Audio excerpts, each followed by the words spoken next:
राजस्थान में अब न तो विधायकों की खरीद फरोख्त का कोई मामला बचा है और न ही राजद्रोह का।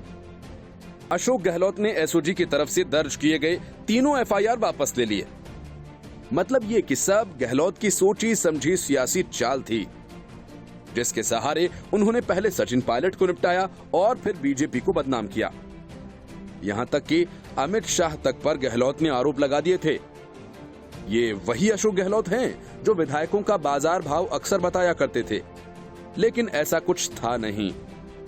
कांग्रेस विधायकों, बीजेपी नेताओं और केंद्रीय मंत्रियों तक पर हॉर्स ट्रेडिंग के आरोप लगाना सब महज एक ड्रामा था। यहां तक कि मुख्य सचेतक के जरिए राजद्रोह की धाराओं में पुलिस केस तक कर दिया गया। सरकार के दबाव में एसओजी ने भी पुरजोर कोशिशें की।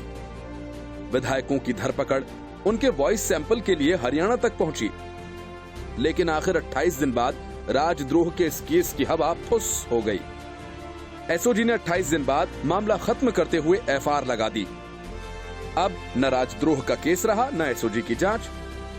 एसओजी में पहला केस 10 जुलाई को दर्ज हुआ। इस मामले में मोबाइल नंबर सर्विलांस के बाद व्यावर निवासी बीजेपी से जुड़े नेता भरत मालानी और उदयपुर निवासी अशोक सिंह को गिरफ्तार किया गया।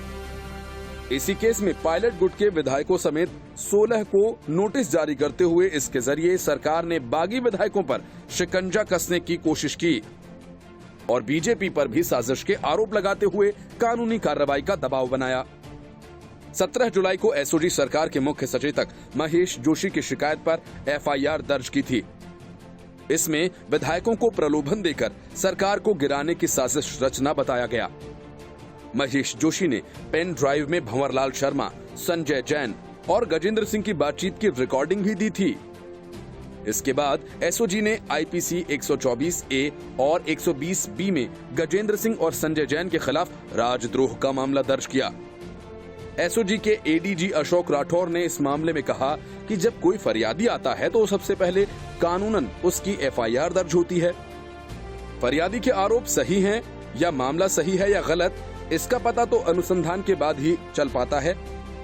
हॉर्स ट्रेडिंग मामले में राजस्थान पुलिस की एसओजी ने 5 दिन पहले ही अपनी जांच बंद कर दी थी और पूरा मामला एसीबी को सौंप दिया गया था। इस मामले में बुधवार को ही कोर्ट और एसओजी से फाइलें भी एसीबी को दे दी गईं। अब एसीबी धारा 7 और 7A भ्रष्टाचार निवारण संशोधन अधिनियम 2018 में जांच आगे बढ़ा रही है। Bureau report, news of India.